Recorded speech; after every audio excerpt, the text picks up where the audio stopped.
안녕하세요. 잡시광입니다. 오늘 영상은 출판사 웅진 지식하우스에서 나온 세계적인 석학 데이먼 센톨라의 신작 변화는 어떻게 일어나는가 라는 책을 소개해드리는 내용을 담고 있습니다. 이어서 웅진 지식하우스의 허락을 받아 변화는 어떻게 일어나는가 책의 일부를 읽어드리는 내용도 이 영상에 포함되어 있습니다. 변화라는 단어의 사전적 의미는 사물의 성질, 모양, 상태 따위가 바뀌어 달라진다는 뜻을 가지고 있습니다. 오랫동안 학자들은 인간 행동도 바이러스처럼 우연한 접촉을 통해 전파된다고 믿었습니다. 그러나 새로운 믿음이나 행동, 규범의 확산은 질병의 확산과는 다른 규칙을 따른다고 데이먼 센톨라는 주장합니다.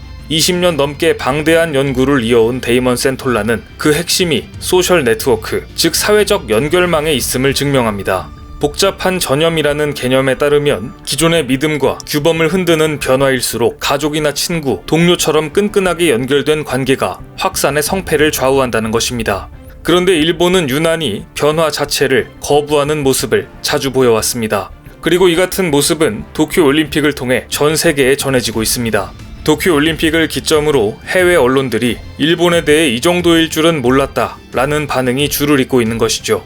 얼마 전 토마스 바흐 IOC 위원장이 일본에서 투머치 토커, 말이 너무 많은 사람으로 급부상했습니다. 바흐 IOC 위원장과 나루히토 일왕이 만났던 날, 일본 언론들은 바흐 위원장이 말이 너무 많아서 일왕을 수행하는 관료들이 곤혹스러워했다는 내용을 보도했는데요. 일본 매체에 따르면 바흐 위원장은 19명의 IOC 위원들과 함께 일왕을 예방했는데, 보통 해외에서 온 손님이 일왕을 만나게 되면 가볍게 인사를 한 뒤 자리에 앉아 짧은 대화를 하고 일어서는 게 전통이라고 합니다. 그런데 바흐 위원장은 자리에 앉자 이야기를 쏟아냈다고 이 매체는 전했는데요.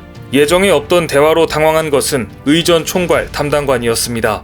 말이 길어지자 시계를 2번 정도 힐끗거리며 눈총까지 줬는데도 바흐는 말을 계속했고 일왕도 좀처럼 끝나지 않는 대화에 짧게 응대했다고 합니다. 결국 담당 관료가 대화를 마치자고 재촉한 이후에야 바흐 위원장은 돌아갔다고 하는데, 이 광경을 전한 일본의 매체는 바흐 위원장의 돌발 발언으로 의전 담당관이 낙담했다면서 개회식 전날에도 개회식 때와 같은 실수를 한 것이라고 전했습니다. 물론 일왕은 상징적인 존재이기 때문에 일본의 국정 운영에 영향력을 미치지 않습니다. 그 때문에 해외 사절단과 많은 대화가 필요하지 않은 것이 사실입니다.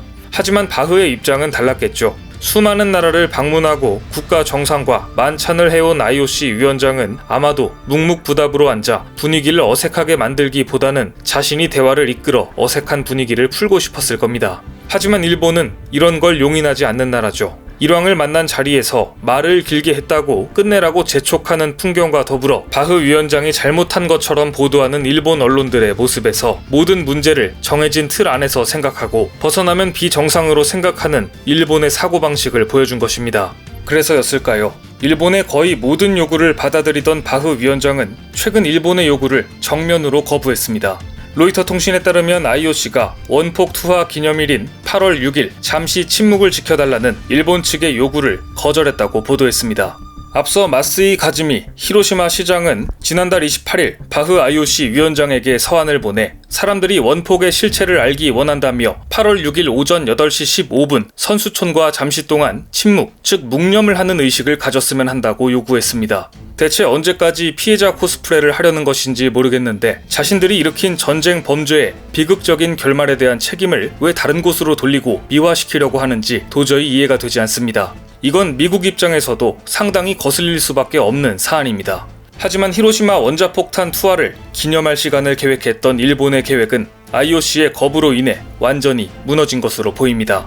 이렇듯 21세기에도 일왕과 말을 길게 하는 것을 용인하지 않는 이유는 일본 정치, 사회의 분위기는 변화하지 않는 것을 원하고 지탱하는 힘이 세기 때문이라고 볼 수 있습니다. 변화는 어떻게 일어나는가? 도서에 따르면 어떤 현안에서 25% 이상 강력한 지지자를 모을 수 있다면 변화를 끌어낼 수 있다고 하는데요. 다시 말해 일본 내 정치나 사회에서 변화의 움직임이 있다고 하더라도 이 25%의 임계점 밑에 있는 한 일본의 정치는 이런 상태가 계속될 것이라 예측하는 것도 무리는 아닐 것입니다. 변화를 거부하고 구태에 얽매여 있는 일본의 방식은 일본의 정치에서 가장 확실히 드러납니다. 일본에는 유력 정치인이 은퇴하면 자신의 지역구를 자식에게 대물림하는 것 많은 분들이 알고 계실 겁니다. 중세시대 수준의 권력 세습인데요. 그런데 이 세습이 소수의 지역구에서만 일어나는 일이 아닙니다. 지난 6월 정기 국회가 끝나고 자민당의 시오자키 야스히사 전 관방장관과 야마구치 다이메이 선거대책위원장, 가와사키 지로 전 후생노동상이 정계 은퇴를 선언했습니다. 그런데 이들 모두 지역구를 장남 혹은 차남에게 넘겨줬습니다. 현재 일본의 유력 정치인 중 총리를 역임한 아베 신조와 아소 다로, 그리고 차기 총리 후보로 꼽히는 고노다로 행정개혁 담당상, 고이즈미 신지로 환경상 등은 모두 대표적인 세습 정치인입니다. 아사히 신문은 최근 사설에서 정치인이 은퇴하면서 국회의원 지역구를 대물림하는 경우가 많은데 올 가을 총선부터는 이제 이런 정치 풍토는 버리자고 주장했습니다. 이어 지역구 세습에 대해 새로운 인재가 들어오는 문호를 좁혀 기득권이 계속 이어지는 폐단이 있다고 지적했습니다. 사실 지역구 세습을 고치려는 시도는 오래전에도 있었습니다. 하지만 일본인들이 변화를 거부해왔을 뿐입니다. 과거 일본 민주당은 2009년 총선 때 현직 국회의원의 배우자와 삼촌 이내 친족이 같은 지역구에 연속으로 출마하는 것을 인정하지 않겠다고 선언했습니다. 자민당도 다음 총선부터 현직 의원의 배우자와 삼촌 이내 친족은 공천하지 않겠다고 공약했지만 그해 총선에서 민주당은 약진해 자민당을 누르고 정권 교체에 성공합니다.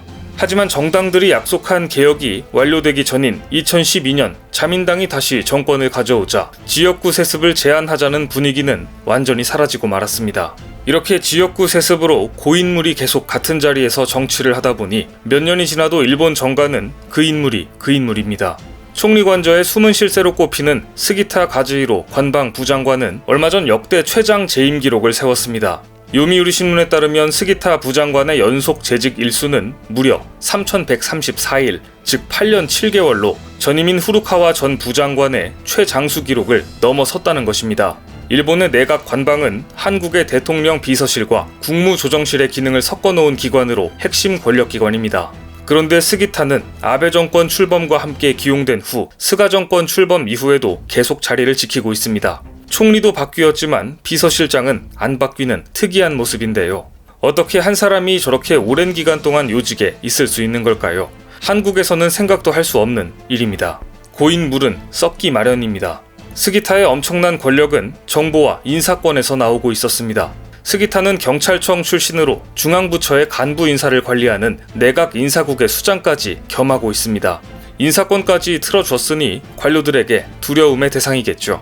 일본 관료 조직 전반에 대한 정보망을 갖고 있고 그 정보망을 활용해 정권의 위기관리에 주력해온 스기타의 별명은 관저의 수호신이었습니다. 이렇게 내각과 관료들에 대한 정보를 쥐고 인사권을 휘두르는 자리에 한 사람이 오래 있으니 일본 정가와 관료 조직에 새로운 세력이나 인물이 새바람을 일으킬 변수가 있을까요? 결과만 보아도 없었다는 것을 알 수 있습니다.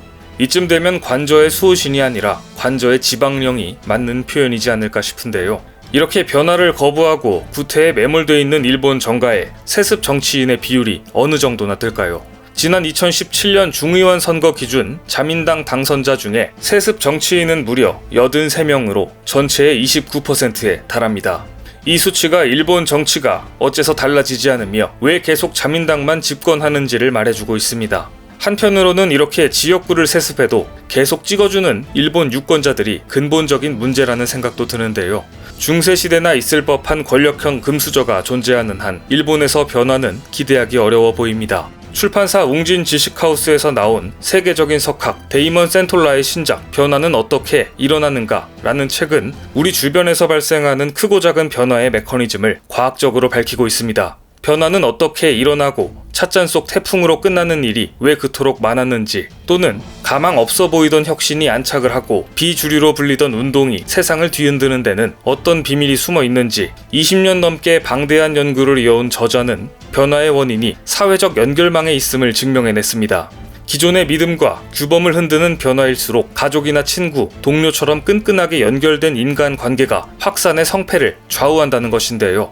소수의 뛰어난 리더가 세상을 바꾼다는 기존의 통념을 완전히 뒤집는 주장입니다. 작가는 이러한 주장의 근거로 한국인들이 만들어냈던 엄청난 변화를 들었는데요. 지금부터 그 부분을 읽어드리겠습니다.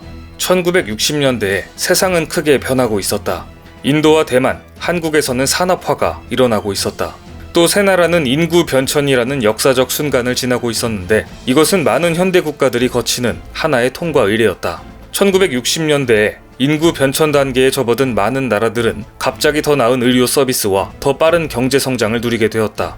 만약 가족계획에 관한 사회 규범이 변하기 전에 이 혁신들이 동시에 밀어닥친다면 재앙에 가까운 인구 폭발 사태를 초래할 것이 불보듯 뻔했다. 불과 몇 년 사이에 식량 공급이 넉넉해지면서 유아 사망률이 급감했다. 하지만 오랜 사회 규범은 여전히 자녀가 5명에서 6명인 대가족을 유지하도록 권장했다. 계산은 아주 단순했다. 불과 2세대가 지나기 전에 엄청난 인구 과잉이 발생해 사람들이 거리에서 죽어갈 것으로 예상되었다. 파국을 피하려면 한국 사람들은 산하 제한을 널리 받아들여야 했다. 그러기 위해서 한국인은 유례없는 사회적 도전을 극복해야 했다. 성별 역할, 여성의 권리, 많은 자녀를 거느려야 할 가족의 의무에 관한 전통적인 믿음이 한국의 민족 문화에 깊이 뿌리박혀 있었다. 높은 출산율은 사회적 지위와 개인의 성취를 보여주는 것으로 간주되었다.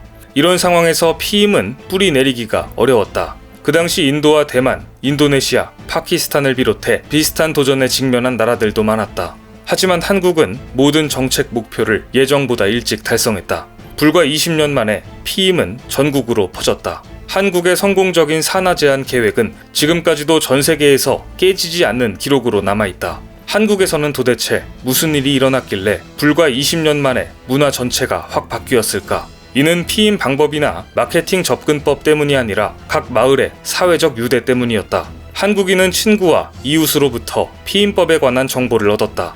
피임을 시작하려는 결정은 피임에 관한 정보를 제공하고 장점과 단점을 논의하고 피임법의 사용을 지지하는 지인들의 조언을 바탕으로 이루어졌다. 결국 마을 사람들이 피임을 받아들이기로 결정하는 데에는 다른 사용자들로부터 받은 사회적 승인이 중요한 역할을 했다.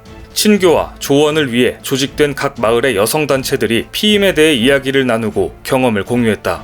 여성단체 회원들이 특정 피임법을 받아들이면 먼저 받아들인 집단으로부터 그 방법이 마을 네트워크에 다른 사회 군집들로 퍼져나갔다. 한국의 가족계획이 거둔 믿기 힘든 성공은 구글의 글래스 캠페인과 극명하게 대비된다.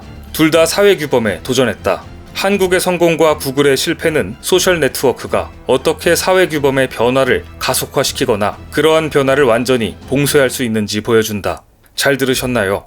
저자는 변화를 일으킬 수 있는 방법으로 사회적 승인에 주목했습니다.